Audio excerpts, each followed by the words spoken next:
Okay, guys, I'm here to talk about Anakin Skywalker. Not that Anakin Skywalker, this Anakin Skywalker. The real Anakin Skywalker from the prequels. So, let's get into this.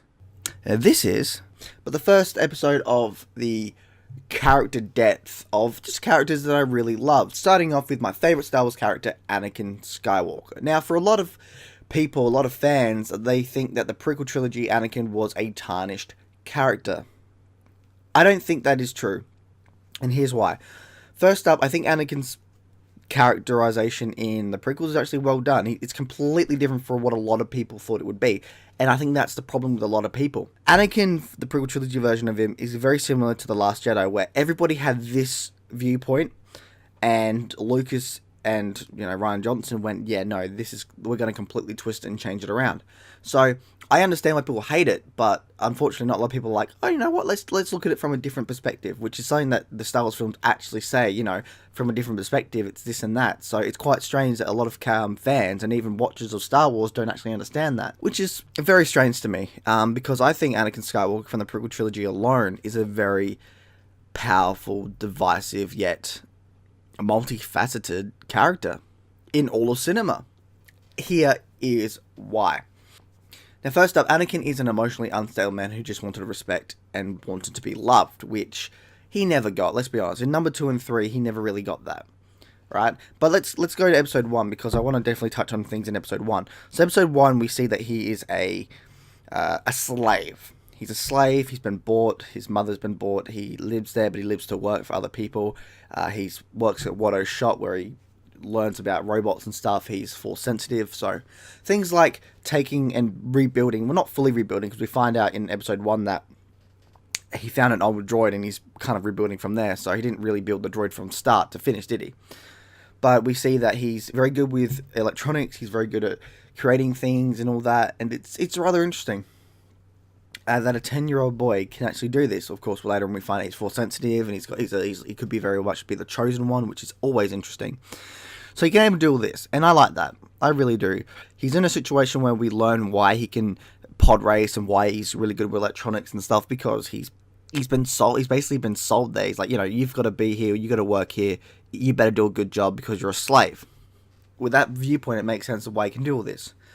But then, one characterization people don't get, that really complain about, which is, I think, is the dumbest fucking thing ever, is how he acts. In episode 1, he's a 10-year-old acting like a 10-year-old because he's a 10-year-old, okay? People say, oh, I'll try spinning it, the neat trick, or are you an angel? And it's like, these aren't bad lines because it's what a 10-year-old would say. I mean, to be truthful, I think Anakin in episode 1 is a very sophisticated 10-year-old. I've met a lot of 10-year-olds that have said stupid as shit. I've met a lot of 20-year-olds that say stupid as shit. But on that, though, Anakin is a child, and he's saying things that a child would say. Another thing is him and Padme. Now, Anakin and Padme, I think the difference is 4 to 5 years, which isn't too bad. I mean, first up, we live in the real world. There are crazier things, like 30 plus years. And, everybody complaining about the relationship between the age difference. I mean, let's look at the OT trilogy. Leia and Han, there was, a 10, 11 year difference there? Okay. Just putting it out there. So let's look at the character. When he's a 10-year-old character who's force sensitive, and he's very compassionate for others. How do we see this? We see this in episode 1 when he helps out Padme and Qui-Gon and even Jar Jar. He goes, oh, I can help you. And he even says that you can take you to the house. Why? Because he really likes to help people. Plus, I'm sure as soon as he saw the lightsaber, he's like, okay, you can get me out of here. I'm pretty certain that was something that ran through his head.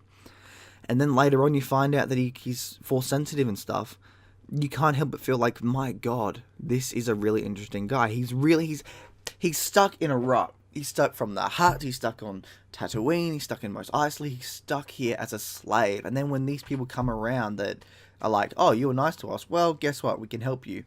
He gets that. Of course, it's a very one-sided because he's the chosen one. And you can't help but feel like Qui-Gon's got a bit of a, okay, I need him sort of mentality going on, which goes to show you even Qui-Gon, as powerful and wisdomful as he was, still had those kinks in him. But I always found it interesting because he's 10 years old. He's ran amok with his emotions, right? His emotions are there from day one. We see that. We see that he's a very emotional person.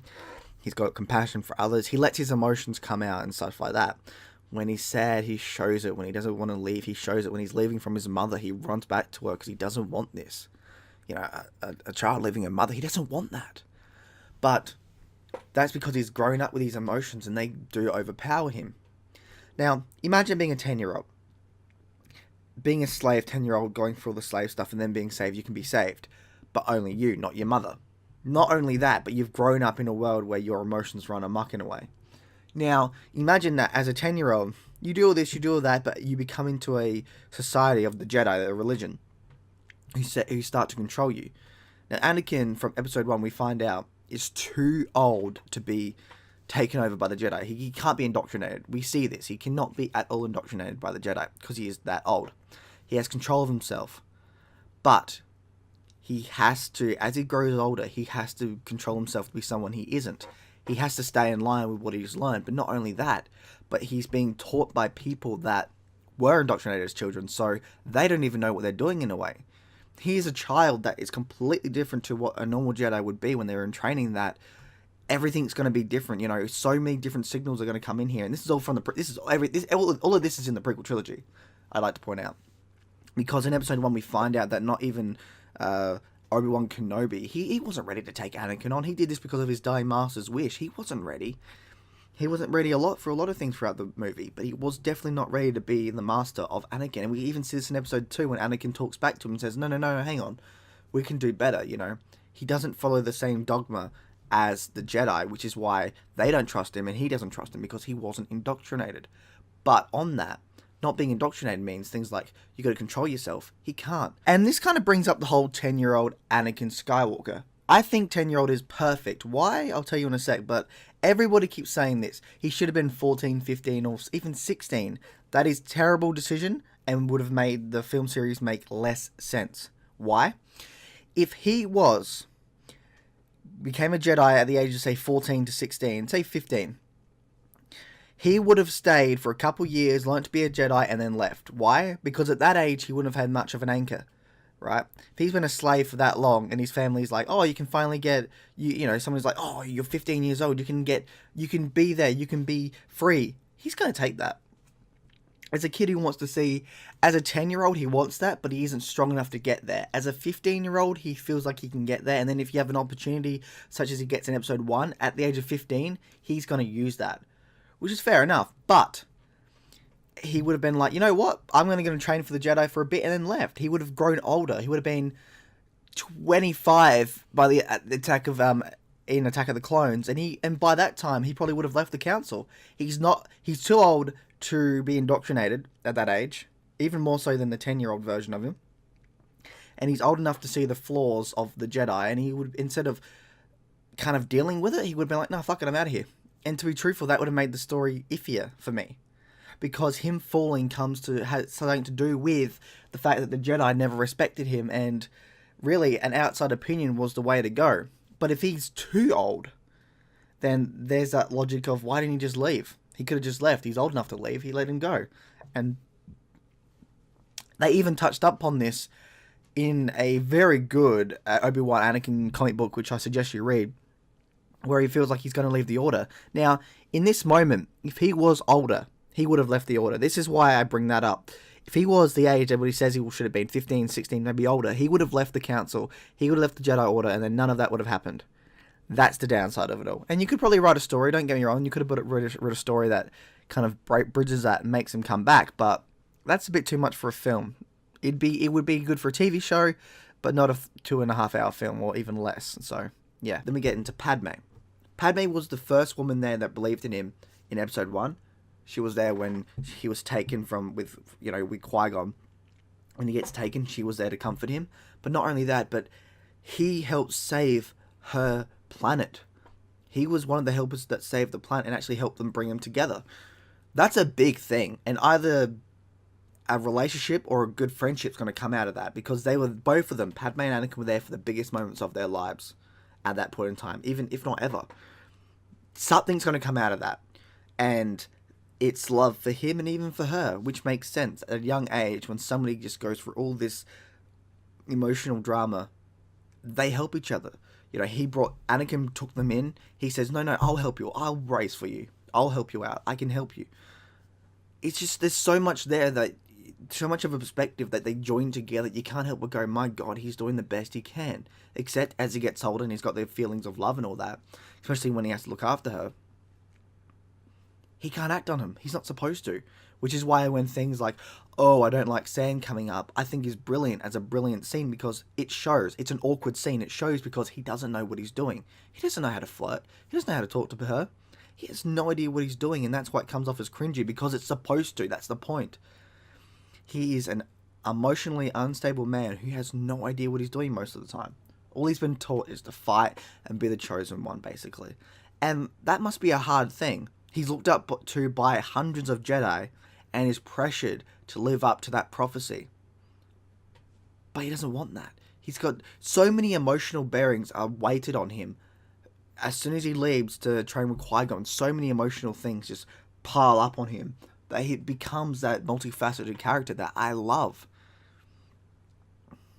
Don't get me wrong, I can understand why people hate him. But like I said before, it's very much like, this is what we wanted him to be, and this is what we got. But what we got, I think, is far more interesting to what a lot of fans could actually think of. Although that could just be me, because when I grew up with it, I went from OT Trilogy, and like a year later, or not even, maybe not, like a few months later, Episode 1 came out. You know, if you're a Star Wars fan from the 80s, you had 15 years to think about how you wanted Anakin Skywalker to be before he turned into Vader. So you think, okay, cool. But then you got something completely different. But honestly, I was fine with it. I loved it. It really showed the craziness of the Jedi and taking people in at the age of, like, what, 2 or 3, taking them from their families and indoctrinating them at a young age. I thought that was brilliant. It's completely different to what you thought the Jedi were, and it shows that they were flawed people, and they weren't listening to what they should have been. You know, they should have let people fall in love. They should have let their emotions come out, but they should have taught them to control them. But they didn't. And if they taught Anakin and themselves to control their emotions, Anakin would not have turned into Vader. It's their own idiocy that made Vader Vader and killed off the Jedi. And I find that brilliant, you know. Anakin is more so one of those guys that just, you know, he's in the corner. Nobody really respects him. Or he's the guy he's out there. He's in the corner at times, but he's also out there helping people out. But nobody sees the emotional conflict he has, which I love. And then you got, you know, in Episode 2, there's the parts where he's like, I'm in love and stuff. And in a way, you can't help but think the lower he went, the better Padme wanted to save him. So at the start, when they're talking at Naboo, which is fleshed out even more with the deleted scenes, and I'm annoyed that they weren't added back in. But you can tell that she's like, we can't do this. This is, you know, and he's like, we could keep it a secret. I can't live my life like that. But then over time, so much bad things happen to Anakin, losing his mother, Obi-Wan being taken, all this just political play coming in. I can't help but feel like Padme was like, no, I need to save him, because she can see that he's falling. She's his anchor. He knows it, she knows it, and then at the end of Episode 2, we see that that's it, that's true. Even though his emotions are stronger for her than anything the Jedi taught him, which makes sense, because Obi-Wan was not the sort of master that should have taught him, and the Jedi were just not anywhere near as brilliant as they should have been. So he's all like, whoa, what's going on? He has to save Padme and stuff, and we see that in Episode 2. And then you get to Episode 3, which is years later. He's definitely matured as a character. You know, he's, I think, 23, 24 in that. And he has matured. He's still a bit childish in terms, but, I mean, let's be honest here. That's what happens. If you're emotionally unstable, you're not going to be spewing out Shakespeare, are you? You're not. At all. And to be truthful, I've always understood him as being someone that has no emotion for anyone. Throughout the films, I've understood that I really felt like as a character, he's really pulled himself back a bit, so he doesn't respect other people, because he's like, he can't show emotion, but he can't balance that out. He can't balance the way he shows that emotion, which is why I feel like a lot of times he's a very flat person when he talks to people, because he doesn't want to let his emotions out, because his emotions are very strong with him, because they explode and push forward for other things and just come back in. And to me, that's a very autistic viewpoint. Now, I'm autistic myself, which is why I've always, when I see stuff like that, I can't help but wonder that, I'm not saying Anakin is autistic, but he does show signs of it, you know. His emotions are basically hitting him like a freight train. There are moments where he can't help but go, he can't control his emotions and he doesn't want to let it out. He's very flat in times because he wants to be. He can't extend himself to other people as easily, and he can understand robots and fix robots and starships more so than he can understand and fix people, which I've always found interesting about him. Anakin's also a character that just says what's on his mind. He doesn't really think much at times. It's very, again, autistic-wise, where it's like, no, this is outrageous, this is unfair, and it's true. He's literally saying what he thinks instead of being like, why? He doesn't really give much context or thought to it. He just goes for it, which is another thing that I noticed, and I really like that about him. There's also an interesting thing about later on when he becomes Vader. He becomes a cyborg himself, which, he can't fix himself because he works on his own merits, which is another thing. I like it how in episode 3, he has to deal with his mistakes. Now, we all make mistakes. We have to deal with them. Some big, some small. Anakin being so young in the prequel trilogy, which some fans complain about, I think is a dumb complaint because it shows that at a young age, being obviously used and emotionally unstable and just everything else, it shows that he made those mistakes and he has to live with those mistakes. He turned to the dark side to save his wife, but, she died. He was overzealous with his fighting with Obi-Wan, which turned him into Vader. His own mistakes are what he has to deal with now. That's what made him him. Obviously, other mistakes as well, but, he didn't learn from them. He's not someone that made a mistake and learned from it as much as you'd think. He's someone that made a mistake and went, you know what? I'm better than that. I can, whatever. It's a mistake, whatever. But he doesn't learn from that. He just goes, whatever, and then bam, right back into it. And that's the interesting part about Anakin to me, is that he's someone who's lost. He's lost, and that's why I find his redemption in episode 6 so powerful. He's lost everything. He lost his family, he lost his friends, he lost his wife, even in a way lost his children. Yet at the end, he understands, in a similar situation via poetry, that he can make a better decision. Anakin died in Palpatine's office, and Anakin was resurrected within Palpatine's fighting, I guess, in, say, office on the Death Star. And that's fantastic poetry, And it makes it interesting because he thought he lost everything. That was one of the reasons why he turned to the dark side, to save his wife, to save his child. Nope, they're dead when he turns into Vader. He's lost everything. And then Luke comes along, he finds out Luke's his child, and he's like, I haven't lost everything. Just to imagine that scene we found out. I mean, I know we've seen it in the comics, but just to imagine it on a broader scale of, like, he's lost everything and now he hasn't. Anakin Skywalker came to life when he found out he had a child, and that's brilliant. He had no one there. He had his wife, that was his anchor. She died, he's got no other anchor. His son comes along, and that's now another anchor, because his son, hearing all about his father from the Clone Wars and being a Jedi Knight from Obi-Wan, he's like, I want to bring him back from that depth, and I love that. That's why, to me, Anakin is a fantastic character. And that's obviously going from episode 1 to 6. But episode 1, 2, and 3 really has that depth that makes me go, it's brilliant. It's fantastic and brilliant to how he's been used and just controlled. And nobody's there to respect him, He's a very unstable person that everyone's just like... I find that interesting because he's an unstable person and everyone just looks at him and goes, look, control yourself. They don't sit him down and try to talk about it and let him... control him, try to help him. They're just like, no, you're a Jedi, control yourself. They use that as an excuse. You're a Jedi, you should not be like this.